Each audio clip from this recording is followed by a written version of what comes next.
கண்களை திறக்கும் எலிசாவின் ஜெபம் என்ற தலைப்பின் கீழாக இன்றைக்கு நாம் பார்க்க போகிறோம்.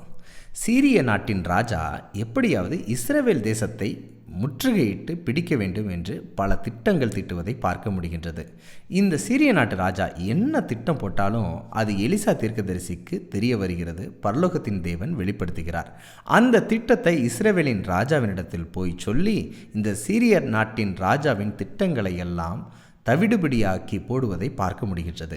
இதனால் சீரிய நாட்டின் ராஜா விரக்தி அடைந்து விடுகிறார். நான் என்ன திட்டம் போட்டாலும் அது வாய்க்காமலே இருக்கிறது என்று நினைக்கிறார். இதற்கு காரணம் யார் என்று விசாரிக்கும் போது எலிசா தீர்க்கதரிசிதான் சீரிய நாட்டின் ராஜாவின் எல்லா திட்டங்களையும் தவிடுபிடியாக்கி போடுகிறார் என்பது தெரிய வருகிறது. அதனால் எலிசா தீர்க்கதரிசி இருக்கும் பட்டணத்தை பிடிப்பதற்கு என்று தன்னுடைய இராணுவ படைகளை எல்லாம் சீரிய நாட்டின் ராஜா அனுப்பி வைக்கின்றார். இந்த சூழலில் அதிகாலையிலே எலிசாவின் வேலைக்காரன் எழுந்து வீட்டிற்கு வெளியே வந்து பார்க்கும்போது இராணுவ படைகளை பார்த்து நடுநடுங்கி பயந்து போய் தன்னுடைய எஜமானாகிய எலிசாவினிடத்தில் தெரியப்படுத்துகிறார். இந்த நேரத்தில் எலிசா மிகவும் நிதானமாய் பயம் இல்லாமல் இந்த குதிரைப்படை இராணுவ படையை விட பரலோகத்தின் தேவனுடைய பாதுகாப்பு படை மிகவும் பெரியது, அதை வேலைக்காரனுடைய கண்கள் காணட்டும் என்று எண்ணி அவர் ஒரு ஜெபம் செய்கிறார். அதுதான் கண்களை திறக்கும் எலிசாவின் ஜெபமாக இருக்கிறது. அந்த ஜெபத்தை நான் வாசிக்கின்றேன். அப்பொழுது எலிசா விண்ணப்பம் பண்ணி, கர்த்தாவே, இவன் பார்க்கும்படி இவன் கண்களை திறந்தருளும் என்றான். உடனே கர்த்தர் அந்த வேலைக்காரன் கண்களை திறந்தார்.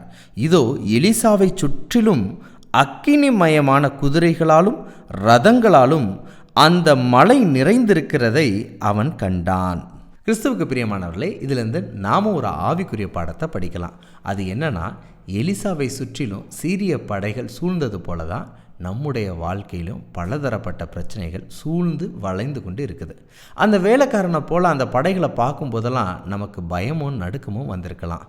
ஆனால் எலிசா அந்த கண்களை திறந்தருளும் என்று ஜெபித்தது போல நாமும், ஆண்டவரே, பிரச்சனைகளை கடந்து உம்முடைய பாதுகாப்பை, பிரச்சனைகளை கடந்து உம்முடைய வழிநடத்துதலை, பிரச்சனைகளை கடந்து உம்முடைய வல்லமையை பார்க்கக்கூடிய கண்களை எங்களுக்கு தாரும், எங்கள் மனக்கண்களை திறந்தருளும் என்று ஜெபித்தால் பரலோகத்தின் தேவனுடைய வழிநடத்துதலையும் பாதுகாப்பையும் நம்பிக்கையும் நாம் பெற்றுக்கொள்ள முடியும். எலிசாவின் வேலைக்காரனுடைய கண்கள் திறக்கப்பட்டது போல நம்முடைய கண்களும் திறக்கப்படட்டும். பரலோகத்தின் ஆண்டவருடைய பாதுகாப்பையும் வல்லமையையும் காணட்டும். பகிர்வோம் இயேசுவை என்றும் அன்புடன் பைபிள் ஸ்கூல்.